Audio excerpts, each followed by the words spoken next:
Hey guys, it's Vampire Mike from Sega CD Universe, and I wanted to just talk briefly, or maybe not so briefly, about the Neo Geo X. It is a emulation console, or handheld, that came out in 2012 that I'm still playing in 2020. So, this is the Neo Geo X handheld. Nice little clicky joysticks like the old AES systems. And, you know, a bunch of buttons on the top, some buttons on the front here. There's volume underneath and brightness and a start and a menu button. And then over here you have the SD card, which has some games on it. I didn't hack my Neo Geo X. You can use a BIOS to hack the system, or put in, I should say, an alternate BIOS, and then just add as many games as you want to it. I kept it like the legit normal way where you purchase it. This originally came out in 2012 and it was $200 with the docking station, and it comes with 20 preloaded games, and then I have another 15 here on this mega pack, and then I also got this one game, Ninja Masters, when I purchased it with the Neo Geo X Gold limited edition. I'm not sure how many different versions of the console they made. I think there was two. There was either the handheld for, I think it was like $130, or the handheld with the docking station, which is called the limited edition, which was $200. And it came with, obviously, the docking station, which I'll show you in a moment, and Ninja Masters. So here's the docking station. The only button that works on it is the menu button to go to the main menu if you want to go to the main screen and pick a different game. And then on the back there's an AV out, a DC in, and an HDMI, I think it's an HDMI mini or something, I forget what it is. It's a proprietary kind of thing. So there's that.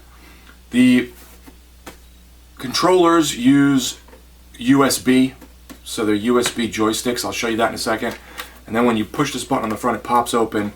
And I don't know how well you can see that, but you put the handheld in there. And it plays on your television, sort of akin to something like the Nintendo Switch, but many, many years prior.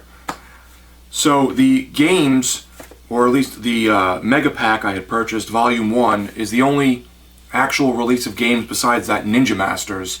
And this had, as I said, 15 games on it. And it also came with a dongle here that you can set to charge or do the firmware upgrade.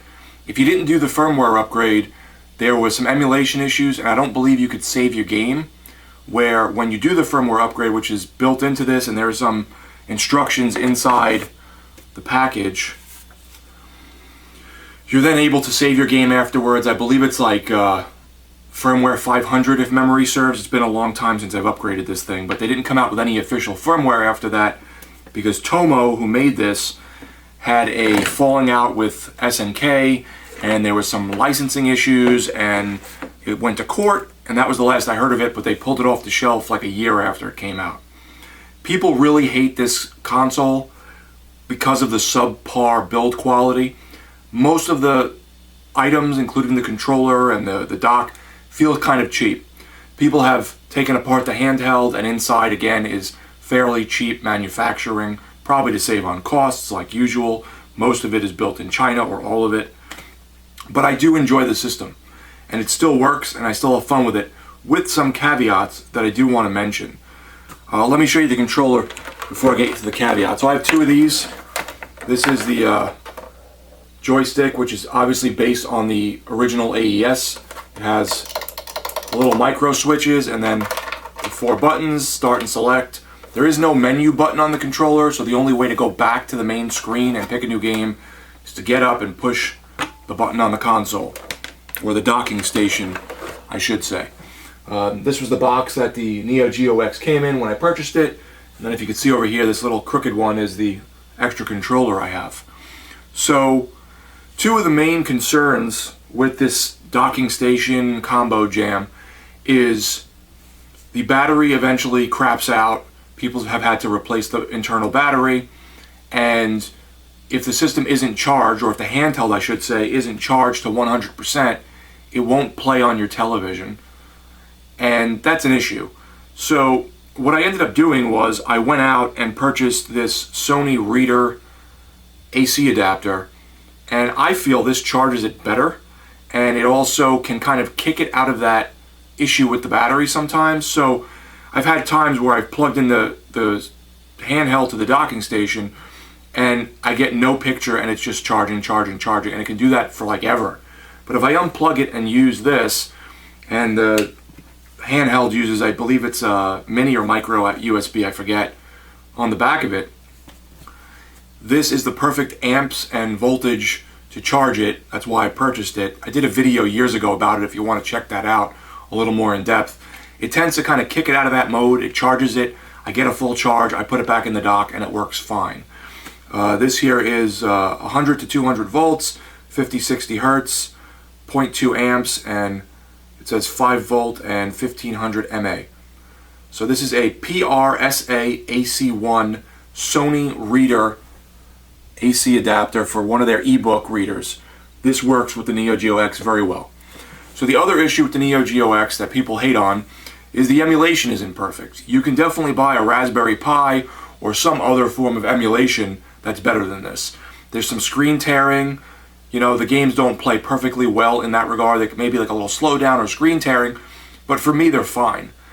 As I said, it's 2020. I'm still playing it. Yesterday I played, I beat Mutation Nation, and then I played a little bit of Blues Journey, Nam 1975, and I got probably halfway through Magician Lord, which is pretty cool. And since you can save your games and there's continues, it gives you a little bit more of an opportunity to get further, because let's be honest, these are all arcade games and they were quarter munchers. They're very difficult for the most part.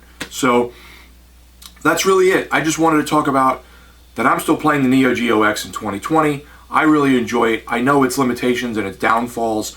As I said, if you're so inclined and you want to get one, you can definitely put in an alternate BIOS and then download your own ROMs and emulators and stuff and play whatever you want on it. I know some people have gotten the whole Neo Geo collection to fit on this thing with their own SD cards and ROMs and such.